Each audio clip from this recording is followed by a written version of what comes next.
ځنې سړی مثال فرعون د نه موږ ول موږ لاره فرعون نه لاس شي څنګه او څه قصه ده نو هغه وایي چې فرعون خکر شي په دې رښتیا وګ دروغ به وځي پرځي قصه ده ول فرعون خکر شو نو ول چې کوم نه ولا یختو اړه کړو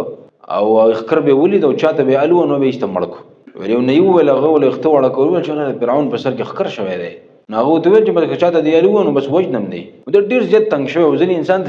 ځین انسان ته جراز وي نو بس نه شي ټینګېدلې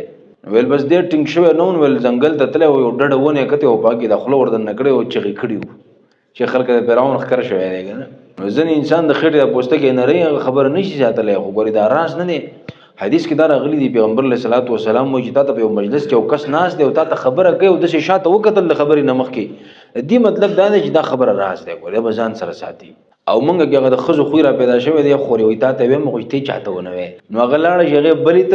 بلی ته وي مل خبر کی بلک سات کی خلک وي د خزو د میډیا تیز ده نو زمونږ د میډیم د قصه شوی دی ګوره نارینه ولکان جدينو د امراض نه ساتي الګ چې تا ته چا خبره وکړه چې دا راز ده نو بس ځان سره راز وساته